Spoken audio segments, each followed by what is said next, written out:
let's get into the NBA. I really want to talk about just a development that actually just happened today.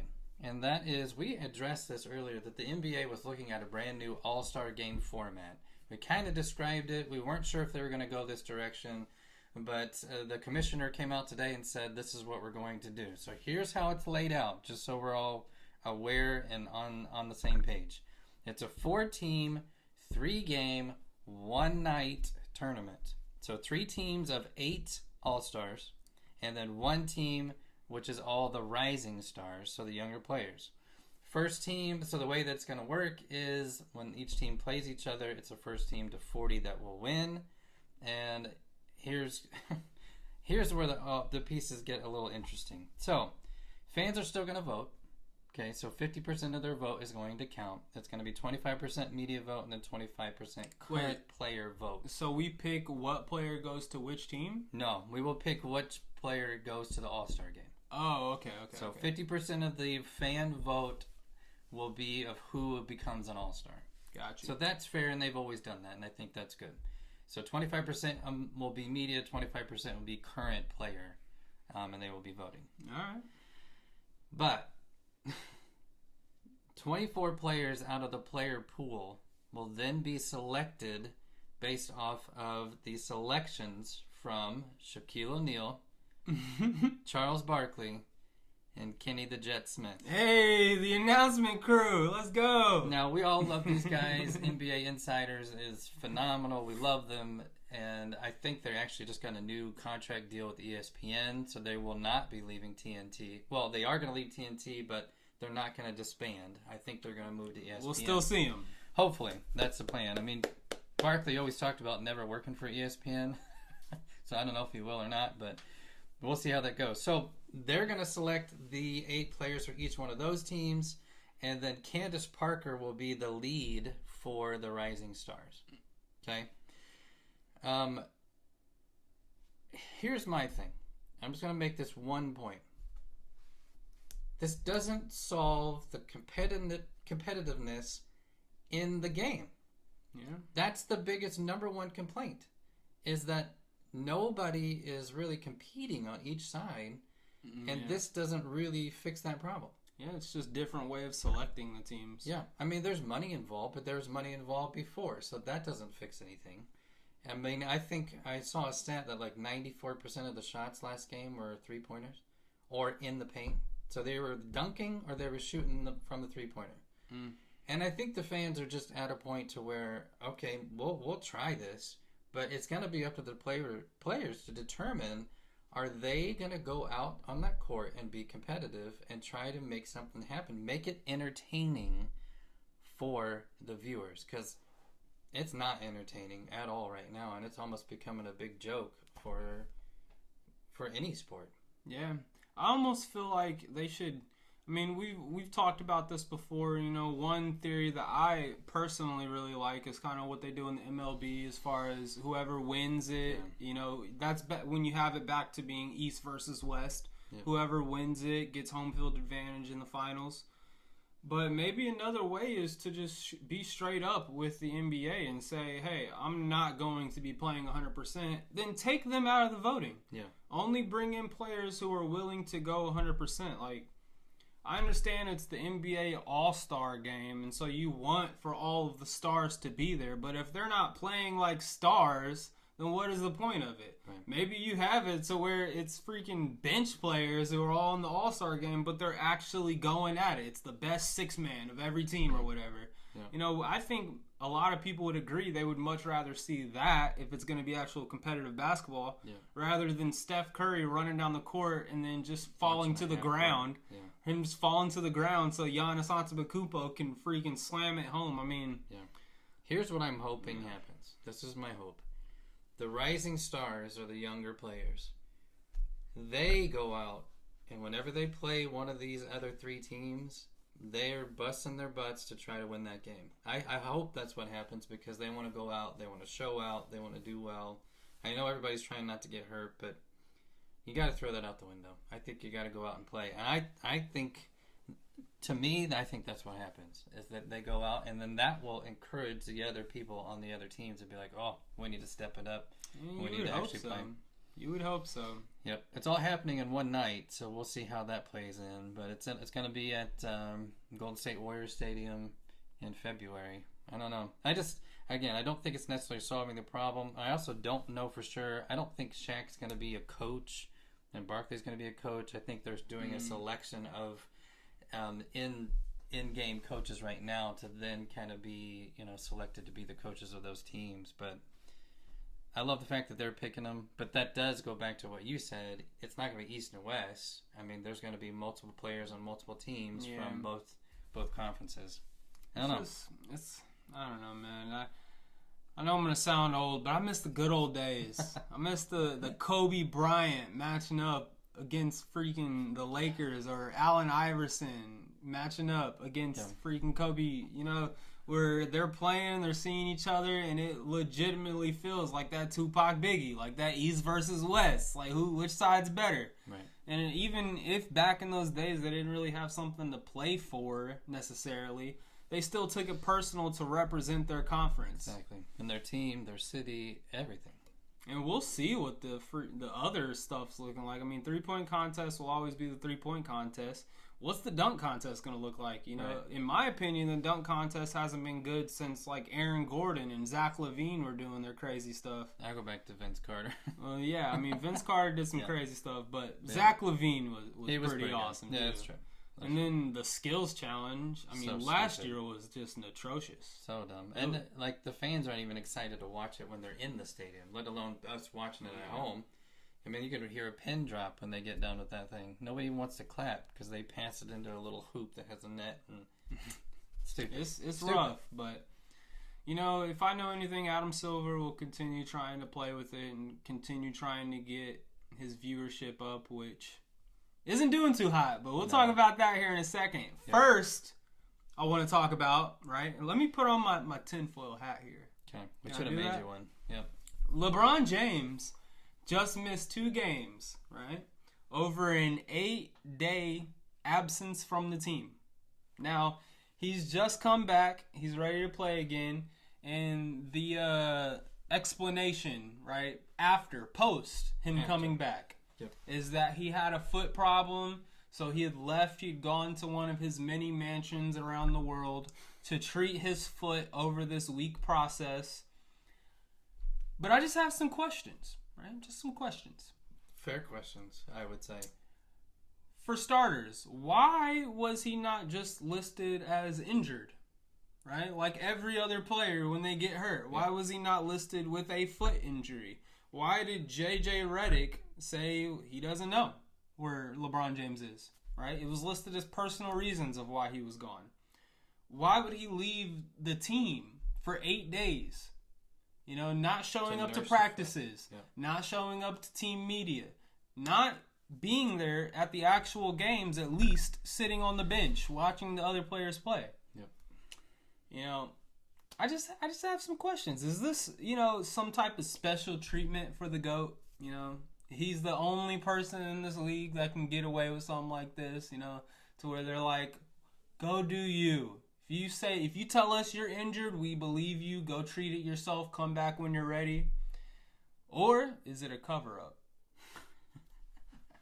Is it a cover-up? Was he somewhere else doing something else that may relate to things outside of basketball that he may or may not be dealing with? Okay, I'm going to say 2 things. Number 1, I think back to the documentary on ESPN about the last dance with the Bulls. Dennis Rodman, in the middle of the playoffs, in the middle of the championship, said, I need a couple days. He tells Jordan, tells Phil Jackson, tells Pippen, tells Kerr, I gotta go. So he takes a few days off. They said he's either got to do that or he's not going to play well, so they had to let him go. Was it Pippen, or are you thinking of Dennis Rodman? I said Dennis Rodman. Oh, I thought you said Pippen. Nope, Dennis Rodman. So, not to say this is the first time this has ever happened, okay? But I'm trying to think back, because I did watch all their playoff games of their championship. Did they address that? Did they say that Rodman was gone? I can't necessarily fall back on that. So it could be a situation to where he's getting older. He's at an age now to where his body's not going to be responding as well as it should to recover from injury, especially if it's an ankle, especially if it's something that, it's just going to take a little bit longer. And he's driving that team right now. So, I mean, as much as I don't like him, I do obviously respect him on the court, and he's doing what he can to try to help his team win. So it could be that. The only other thing I'm going to say is this. There's a lot of controversy. There's a lot of things happening that, we don't necessarily want to talk about. But I have always seen him and I've always heard, obviously I don't know him personally, but that he is a good family man, that he is a good father. He's raised some good kids, and he's always around to help them. I want to continue to believe that for him because I think, again, as much as I hate him on the court, I have always respected him when it comes to the family side because that's what I've always heard. I've never heard a single thing that was different from that. And everybody can make allegations about anything, but it does not make anything true. I mean, people can say whatever they want. So I hope it's not necessarily aligned with that. But you bring up phenomenal questions about if it's just an injury recovery. One, the coach should know. It should be addressed. Talk about it and just say that's what this is about. And then problem solved. Yeah, then there would be no questions, right? There would be no speculation. It really is that simple. And then maybe it's a Lakers front office thing that they just completely missed the mark on this one and didn't do their job. I mean, it could be the case too. Yeah, I mean, I'd like to agree with you. I think that LeBron James has proven over his 20-plus year career that he has been nothing but an upstanding citizen, upstanding father. He's raised a couple of good kids, like 3 or 4. I don't know how many he has. Yeah, I only know about Bronny and then like Bron or somebody else. I don't know. He has a daughter too, I think. Yeah, but he's raised some pretty good kids. He's kept his. There's never been any type of scandal involved. Mm-hmm. So he did come out at one point in his career and said that there's no party like a Diddy party. He did. That'll always stick in my brain. Yeah. That's why he will always, in some degree, be associated with that. Yeah. But in this instance, I would like to believe that it is just special treatment for the GOAT. It is just hey, JJ, I'm going to be leaving for a week. Don't say nothing to nobody. And he's like, you got it, Bron. Yeah. And then he gets back and he's like, hey, I was just sitting on the couch treating the foot. And JJ's like, I believe you, buddy. And I hope it is just that. But there's a lot of speculation going around, though. Yeah. I might say one word, and I hate using this word because I think it's overused. But it is the right of the fan to know what's going on with these players. I think it is because who's paying their salaries? Well, it's every single fan of the Los Angeles Lakers that is buying the tickets, that's buying the concessions, that's going to games, that's buying apparel. That's who's paying for these people to continue to play the game that they love. And I feel like that gives us... Now, it doesn't mean like if it's a personal family issue, we don't need to know every single detail. But if you're taking a week off and missing 2 games that fans are paying tickets to go watch you play, and you're not going to tell anybody till afterwards what's going on, I don't think that's fair. I mean, what about little Johnny, who got tickets for Christmas, and his dad wanted to take him to go see LeBron James play, and then he's not even at the stadium and nobody knows where he's at? Yeah. Think of little Johnny. I mean, I personally, I think, yes, the fan is entitled to a certain degree, but when it does come to personal life stuff... That's different. I think if it's off the stage of basketball, then it doesn't necessarily pertain to you. Yeah, but it's still addressed. That's the thing. I do think, yes, if it's a foot issue, if that's the explanation we're getting afterward, then that is an explanation you should have told us at the beginning. Yeah. That he will be missing because of a foot issue. Not he had missed because of a foot issue. Right. I feel like when you're after the fact of things, it's a little bit, sus, as the kids say nowadays. It's a little sus. But that's all I'll speak on that. I'm just saying it's an interesting situation. It is. Raises a lot of questions. We know what's going on around the celebrity world nowadays, and it's just a bad time for him to be doing things like that because it opens the door for conspiracy nutcases like me to throw on the tinfoil hat and be like, where were you really? I don't know. I'm questioning that. But all right, let's move on. Our next topic, like we kind of mentioned when it comes to the All-Star game, right? This is a problem. The NBA ratings are not doing too good. They're not doing too good. They're down. They're down 28% this time of year as opposed to last year around the same time. The in-season NBA tournament is down 10%. Now, the question is, why is this? Yep. We got a few theories here, okay? The first theory. There's an interesting stat that came out from this past weekend. I wouldn't say interesting. It's a disgusting stat.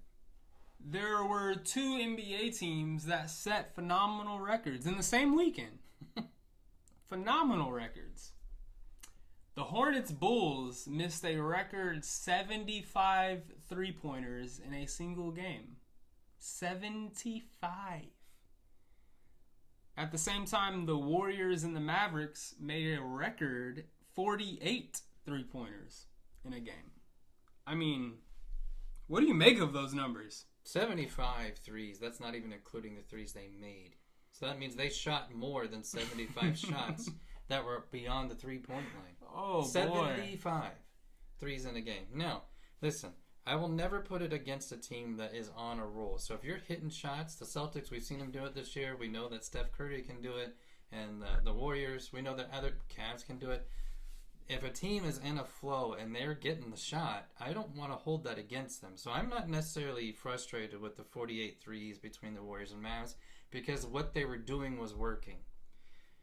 But when you consistently miss 75, when you shot more than 75 three-pointers in a game, Sheesh. and then you miss 75 of them, I mean, how did you even score that entire game? That's so many threes. And it goes to the point of the game has changed quite a bit. Oh, quite a bit.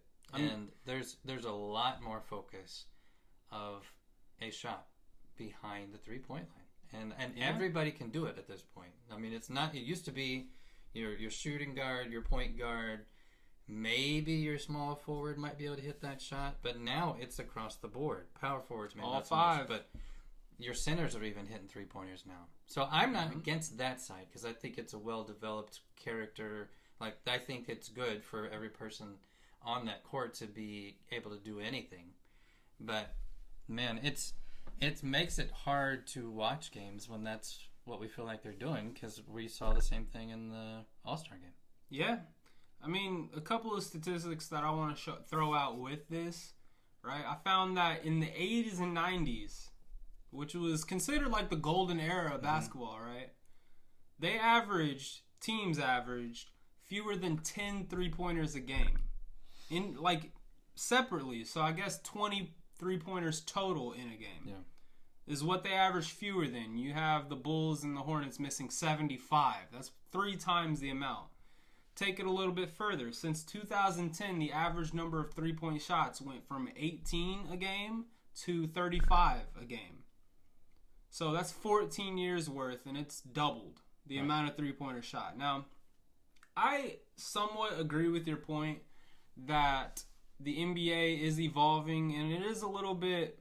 I mean, you get unicorns, right, is what you call them. When you get a Chet Holmgren, when you get a Victor Wembanyama, when you get a Brook Lopez, like these big centers who can also shoot three-pointers, and it really spaces out the team that you're facing. They have to guard the perimeter, which theoretically should open up more shots inside the paint. My question is, though, you have to, whatever you're giving, there's also something being taken away.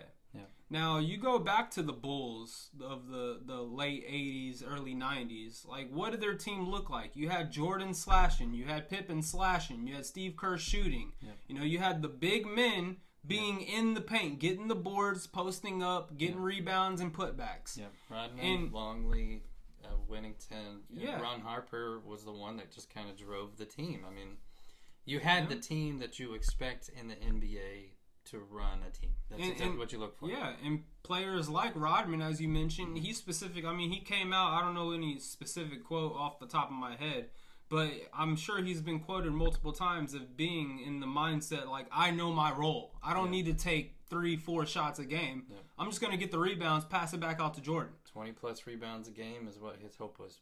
Now, when you get to the current NBA, it's almost like when you get a Victor Wembanyama and a Chet and a Brook Lopez, these players are like, well, I can get up 3 or 4 3-pointers a game.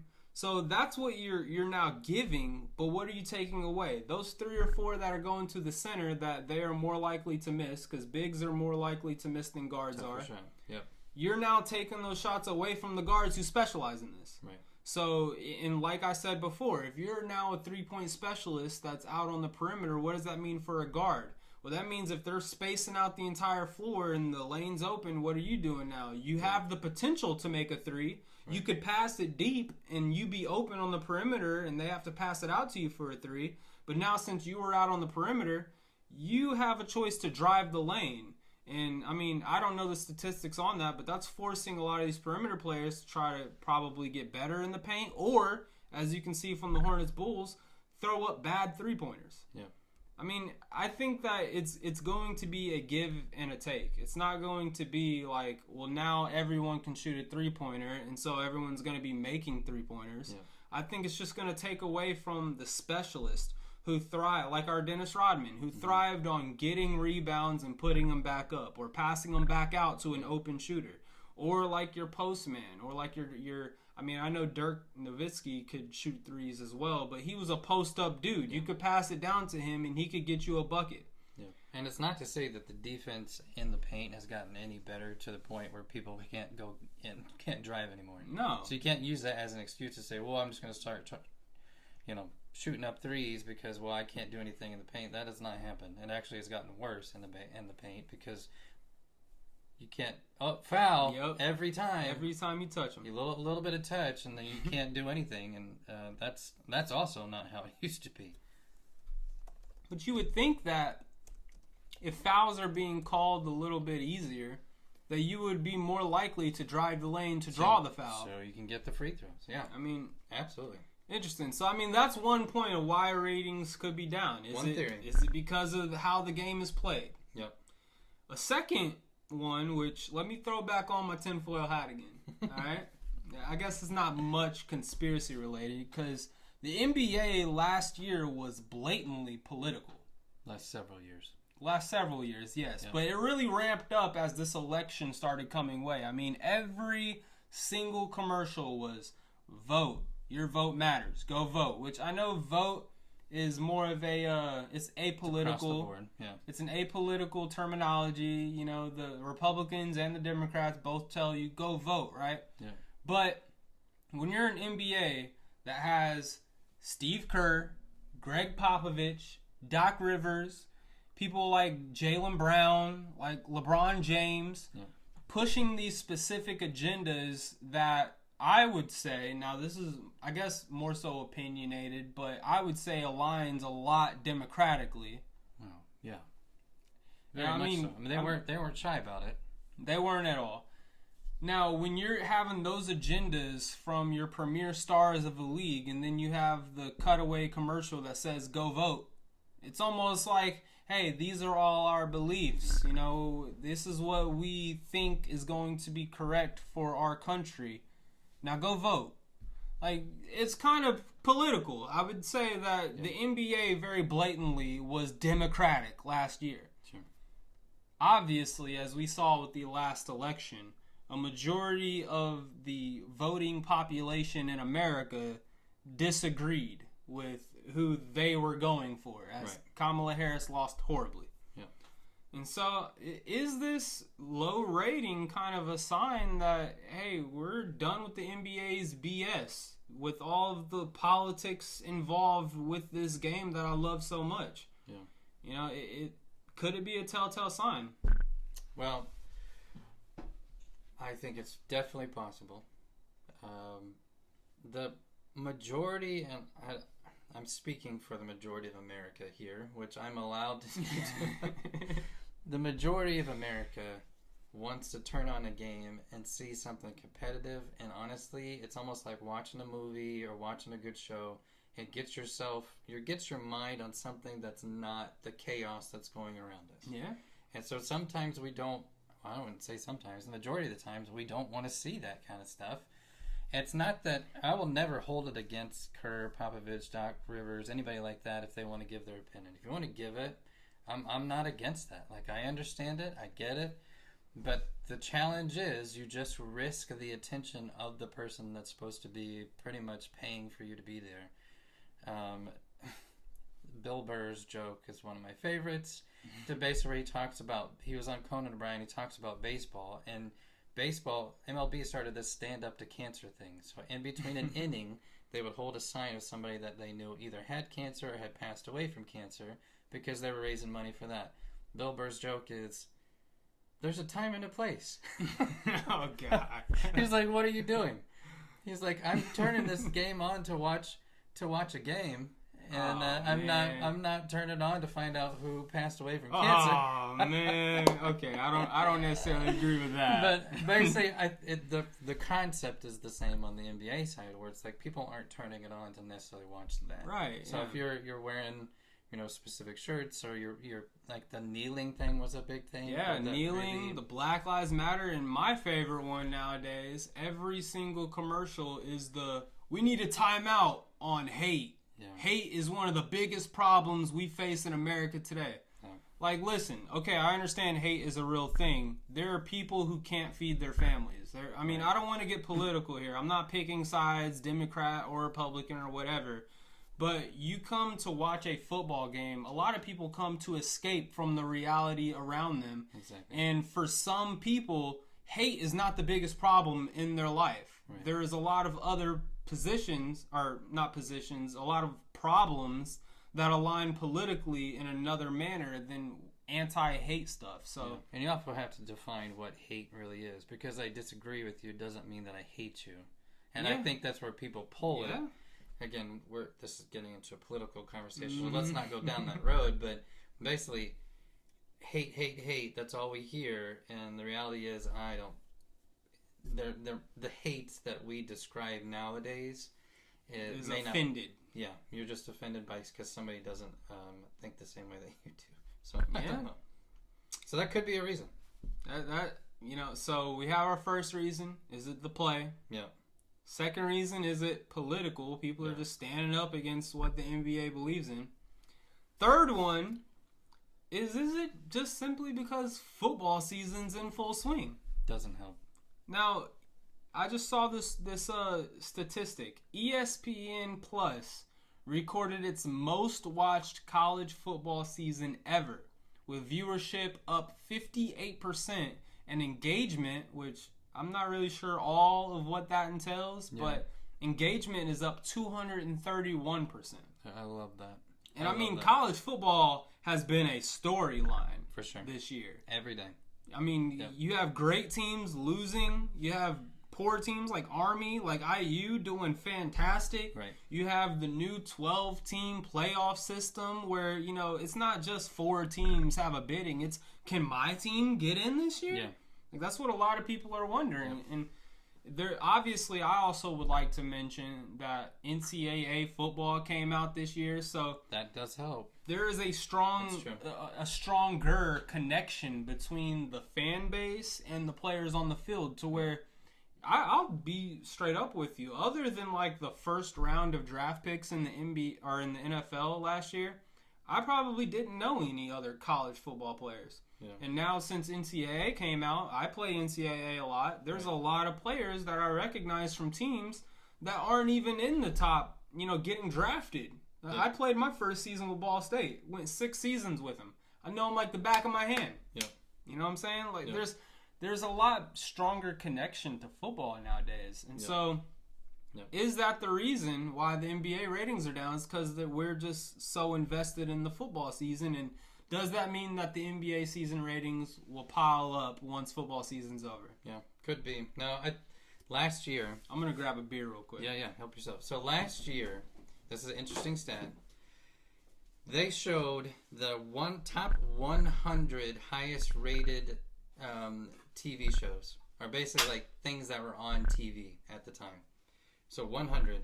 97 of them were NFL games. 97. And not a single NBA game was on that rating. So like the Oscars was on there, and I think something else was on there, maybe the Grammys. Well, I don't think it was the Grammys, I think it was Oscars and something else. So I think their football is quickly becoming NFL, or the sport of the United States. It's the thing that we love. I think like people used to say it was baseball. NBA, I think they had a huge rise at one point. The challenge was NBA just made this massive TV deal, and a lot of the sponsors and people that brought the stations on or the games on are now, they're not panicking, but they're not happy. Yeah. I mean, it was like a $780 billion, something insane, $78 billion deal, and it's for 11 years. So it's extensive, and it's a ton of money. So that's where I think people are panicking. But if I had to give my opinion about what the biggest thing is, I think it's the play in general. I think it's not what it used to be. It's not as competitive as it used to be. There are good players, there's good talents, there's good people that are playing the game. But when you're dunking and shooting threes the whole game, I think people tend to lose that interest. They really do. Yeah, I mean, I'd say, kind of going off that point, the NBA has turned into an offensive league. A lot of these games very much so kind of seem like who's going to score more rather than who's going to get the most stops defensively. Yeah.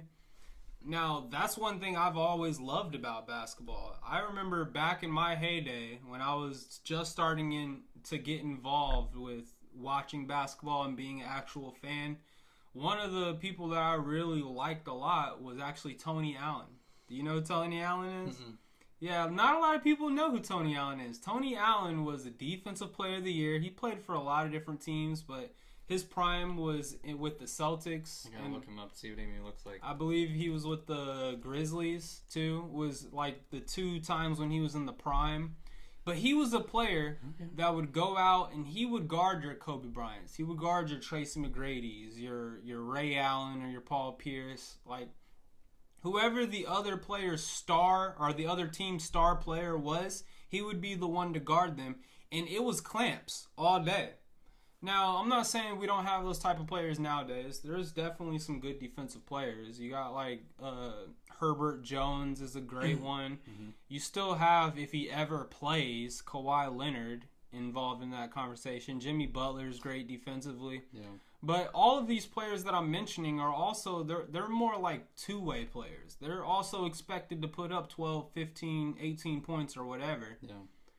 I miss the days where you had a Tony Allen who could go out there, have 2 shots taken, maybe 4 points, but he had 4 steals, he had 2 blocks, and the Kobe Bryant that I won't use him because Kobe Bryant could score on anyone, but the Tracy McGrady that he played, or whoever, insert star player here, he could limit them to 10 to 15 points. And that was the difference in the game. I just don't necessarily feel like that's the same game we're playing nowadays. That's not. And he played for 15 years. Yep. So he played for the Celtics, Grizzlies, and ended his career at the Pelicans. Okay. And averaged 8 points a game. Yeah. I mean, he wasn't out there to score. He was out there to play solid defense. Clamp up. And, and you're right. It used to be that way. I mean, even the Pacers used to have Dale Davis. I mean, you had Dennis Rodman. That was a great rebounder for the Bulls. I mean, you had lots of defensive players that, I mean, that's why they were brought in. Charles Oakley for the Knicks. That's why they were brought in. It wasn't to score 50. Yeah, I just wanted to look up real quick. Tony Allen was a 3-time all-defensive first team, 3-time all-defensive second team, and he won an NBA championship with the Celtics.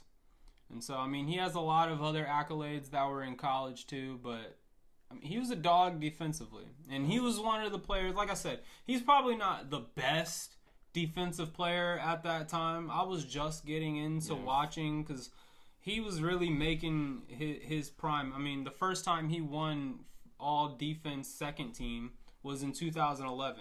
And I started watching basketball when it was probably like 2010, 2009, 2010 when the Lakers were really on top. Kobe Bryant. I mean, he's my favorite player. of all time, right next to Derrick Rose and then Allen Iverson before that, just from highlights. I never really even got to watch Allen Iverson, but I loved his highlights. Yeah. And so Tony Allen was just hitting his prime around that time, and that's why I kind of attached to him. It's just like, you know, with this jersey right here, not to get back into football, but Troy Polamalu is my favorite player ever of all time in any sport. He's my number one dude. And in my opinion, he's the number one safety of all time. Now, a lot of people can make arguments. Ed Reed is up there. You know, Rod Woodson back in the day is up there. Woodson. I mean, there's a lot of arguments you can make. But to me, it's Troy Polamalu. And for me, defensively, Tony Allen was that dude.